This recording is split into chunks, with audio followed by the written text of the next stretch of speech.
Right, so in part 1 and 2 we talked about what the shadow is. We looked at the concept of fragmentation, of a time capsule, of reintegration, and all of those things. And now the next step in this whole process is to realize that we are basically, our consciousness is a lattice work of our experiences, and that is the foundation of our operating systems. And so going forward on your path, looking to see where those lattice pieces cross, where those time capsules are held, is very, very, very useful. The more information you can gain about what makes you who you are as a person, the more versatile and the more resilient you become in the world around you. And that's a very, very important thing. The other side of all of that is you're going to notice as you take these time capsules and you integrate those pieces and you do all of that, what you're going to notice is the world around you, you'll be able to see in other people how many time capsules they probably have or how much has been going on in their life by seeing their triggered reactions. Because up to now, up to that point of you healing this within yourself, you've played catch with pain with people forever, and that's a normal human thing. And don't judge yourself or anybody else with that. Trust me, I've done it, you've done it, we've all done it. But as you begin to unlock those pieces and reintegrate them, you are going to notice why people or how people or when people begin to throw their pain at you, expecting you to throw it back at them. And that's sort of like a freeing thing on one hand and a little bit unnerving on the other, because you'll see just how much pain is actually around us in our everyday lives, in our everyday existence. The next part of all of this work is bringing spirit into it, or the concept of spirit into it. You probably were wondering why I was talking about self-healing when I'm a psychic medium, and that's mostly what I do. And the reason why is primarily, first and foremost, mediums are healers. At least that's what I believe. We heal through the process of mediumship. Now, I believe that our spirit guides, angels, and loved ones are with us every moment of every day, constantly guiding us forward.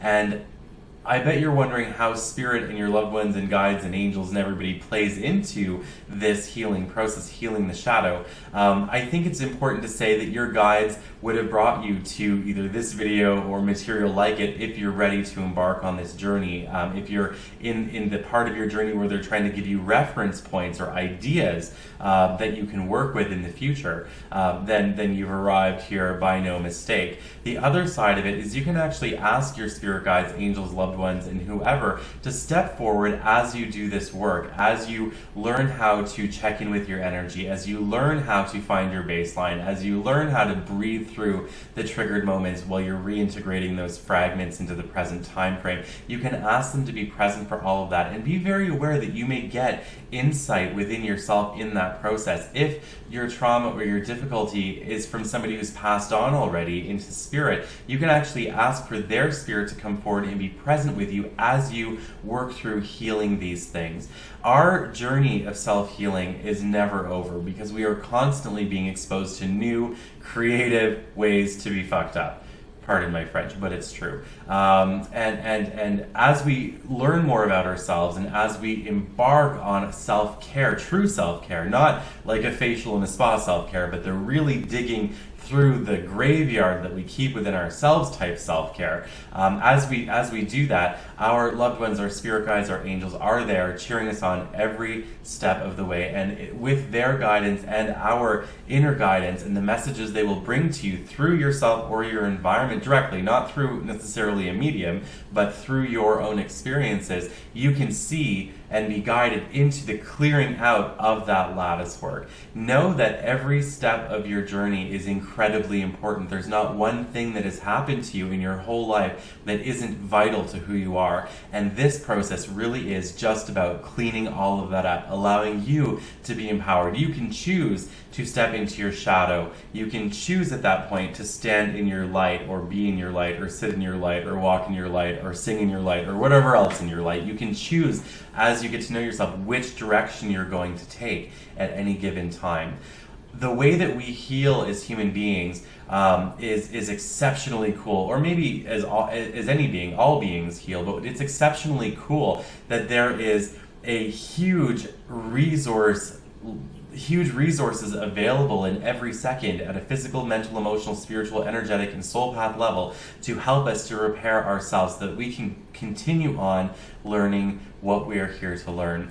That brings me to my final point in this video series, which is all about the idea of soul lessons, because people, I think, wonder why, if there's spirit guides and there's divinity and there's all of these wonderful things, why we experience such a shit show within our lives. And something that Spirit told me many years ago is that we are all teachers and we are all students. We take what we learn, we work with it, and then we teach it, for better or worse. And an example of for better is somebody was bullied in school, they've learned through that painful experience, they then go on and encourage people to either not be bullies or to heal from the bullying that happened to them. That's the lighter side of things.